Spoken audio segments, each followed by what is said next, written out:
Good morning. Good morning. Happy June 9th. How is everybody?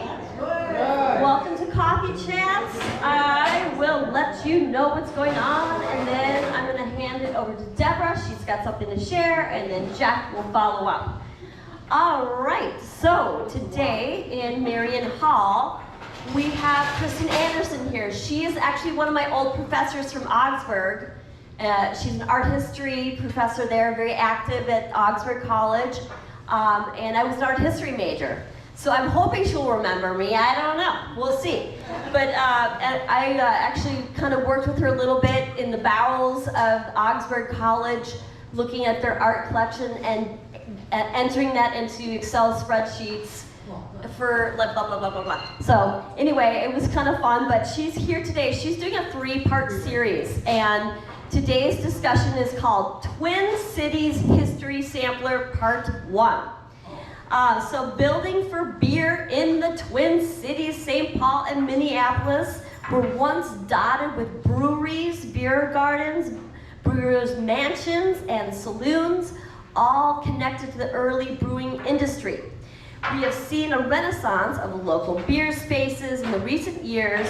In this presentation, we'll explore the landscape and architecture of beer from the mid-19th century to the present.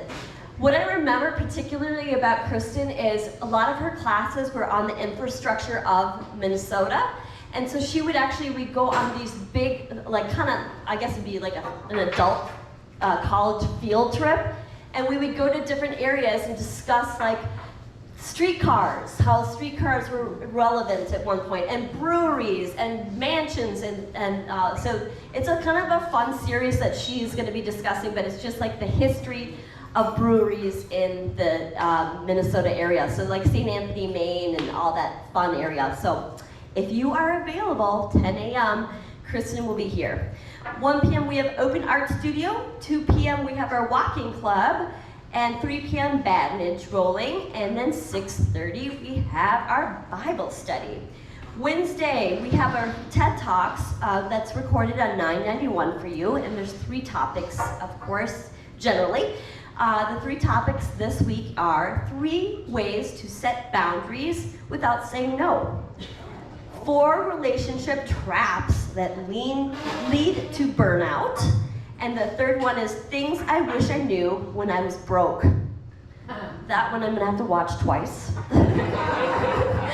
1:30 is 500, and 7 p.m. we have bingo every Wednesday. Thursday, the 11th, 9 and 11, we have our recorded coffee chats. 1 p.m. board games in the atrium. 4:35 is our excursion to the Eloise Butler Wild Garden and the Good Day Cafe. I'm keeping an eye on the weather. It's going to be hot, so you'll want to, if you have signed up, be prepared for hot weather. Perhaps we leave a little bit early if it's just too warm, but it follows up with the Good Day Cafe for a meal after that. We'll keep an eye on the weather and decide what to do with that.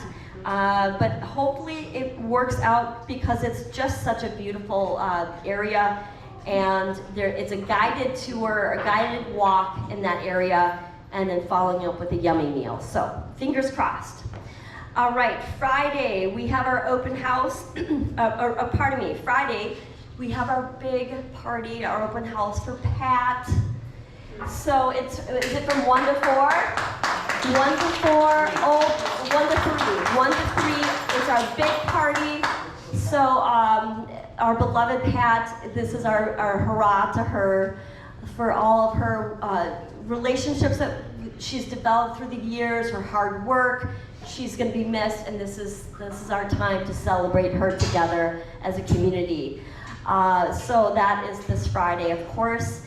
1 p.m. In addition, on Friday, we have our recorded coffee chats. We have bridge and poker at 1 p.m. And 7 p.m. is our movie. The movie this week, thanks to Ellen, is The Biggest Little Farm. It's a drama. Documentarian John Chester and his wife, Molly, worked to develop a sustainable farm on a 200-acre outside of Los Angeles. So that is the movie for this Friday. 8 a.m. on Saturday, men's breakfast. 2 p.m. weaving project. 7 p.m. is bingo. It is our ladies' luncheon. It's a little bit different because we have something going on. Normally it's the third Saturday, but we have My Antonia, which, has anyone read that book, My Antonia? It is a fantastic book, so I'm so excited for that following Saturday for those that have signed up for that. It's just an incredible book. But this Saturday is a ladies' luncheon. It leaves at 11:30 to Stock and Bond. And I'll be excited to hear about it. It's a very fancy place. It's downtown. Go just for the architecture. It is so beautiful. Even if you just have a small little dinner salad and an iced tea, it's worth it because it's just so beautiful down there. They did such a great job. For those that are signed up for that, I'm excited to hear about how you feel about Stock and Bond this Saturday. All right, what else do we have here? Monday, 1 p.m. we have our knit and chat, and 7 p.m. 500. And also we have our open discussion group this next Monday at 7 p.m. That is what I have. Is there any questions?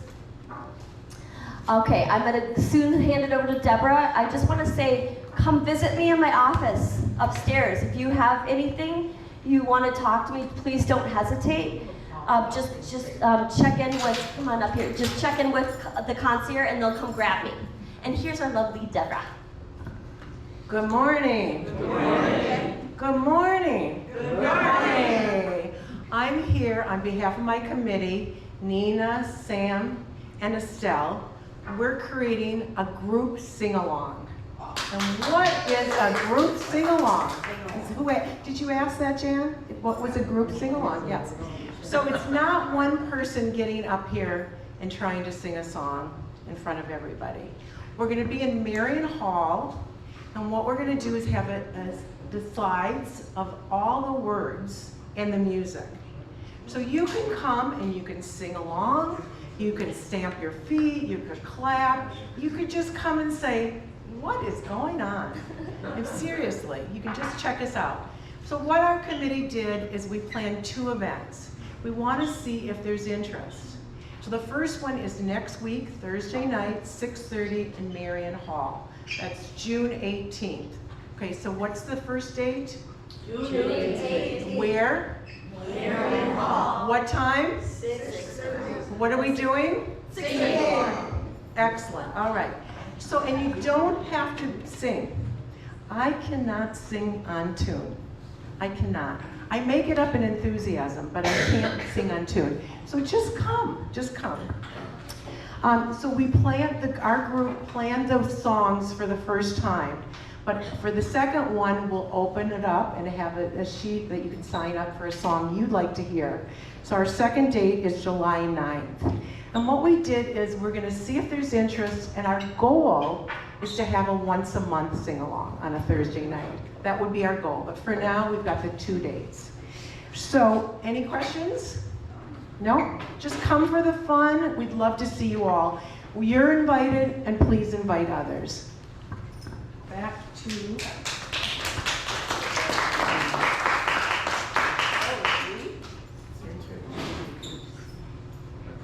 Thank you.